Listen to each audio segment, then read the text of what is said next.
মোস্তফা ফিরোজ, বিবিসির যে রিপোর্টের কথা বলছিলাম সেই রিপোর্ট বলছে সেনা সমর্থিত তত্ত্বাবধায়ক সরকারের সময় শেখ হাসিনা ও খালেদা জিয়াকে রাজনীতি থেকে সরে যেতে বাধ্য করার কথিত উদ্যোগ বাংলাদেশের রাজনৈতিক মহলে -2 ফর্মুলা হিসেবে পরিচিত। সেই রিপোর্টে মহিউদ্দিন আহমদ বলছেন -2 নিয়ে যত কথা বলি না কেন তখন আসলে এজেন্ডা ছিল -4। সেটা ছিল দুই পরিবারের ধারাবাহিক শাসনের বিরুদ্ধে একটা ব্যবস্থা নেওয়া। এর মধ্যে মাইনাস হয়ে গেছে শেখ হাসিনা পরিবার, বাকি অর্ধেকের মধ্যে খালেদা জিয়া অসুস্থতার কারণে নিষ্ক্রিয়, ফলে বাকি থাকলেন তারেক রহমান।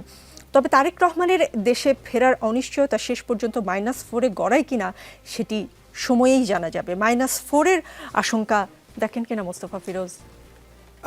না, সেই আশঙ্কাটা তো আমি উড়ায়ও দিচ্ছি না, কারণ যে এখান থেকে খবরগুলো আসছে এবং তারেক রহমানের স্টেটমেন্টের মধ্য দিয়ে কিন্তু সেটা কিন্তু পরিষ্কার, তিনি ইঙ্গিতও দিয়েছেন।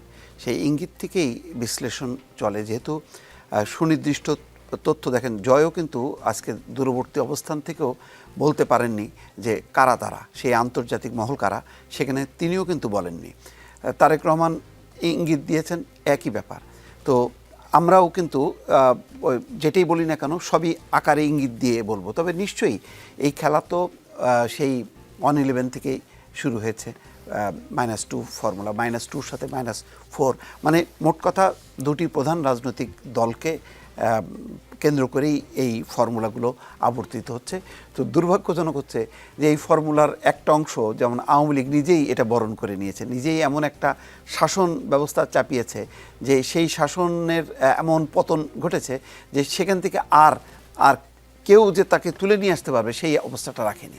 তো বিএনপি খুব কেয়ারফুলি, যেটা আমাদের ব্যারিস্টার আপা বলছিলেন, যে একটা মধ্যপন্থা পথ নিয়ে তারা এগোচ্ছে, এবং এটাও কিন্তু বিপজ্জনক। কারণ এটার বিপজ্জনক আমরা গত 1 বছরের দেখলাম, নানা রকম শক্তি, মব কেন্দ্রিক যে শক্তিগুলো চেপে বসছে, এবং আরও অনেকগুলো শক্তি তার সাপোর্টে আছে, যারা কিন্তু আসলে নির্বাচন চায় না।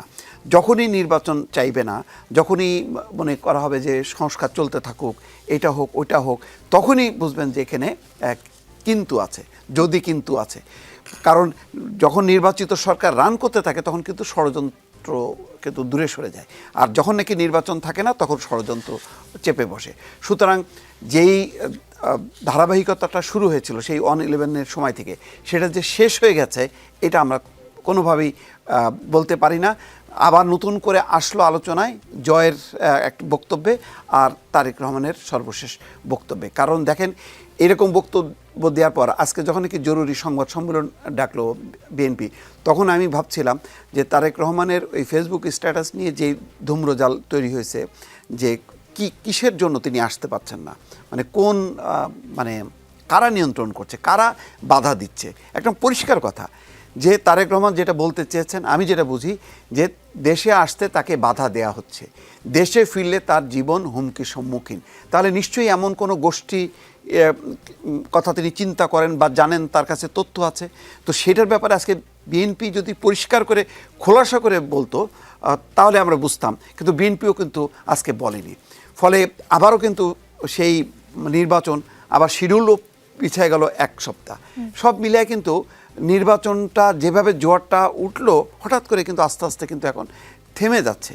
এটা আমি মনে করি যে গণতন্ত্রের জন্য একটা বিপদ, এবং ষড়যন্ত্রকারীরা আস্তে আস্তে হয়তো এটার সূত্র ধরে বা এই পথ ধরে আস্তে আস্তে এগোতে থাকবে। আমরা হয়তো আর কিছুদিনের মধ্যে সেই বিষয়টা পরিষ্কারভাবে আরও হয়তো দেখতে পারবো। হবে। জি।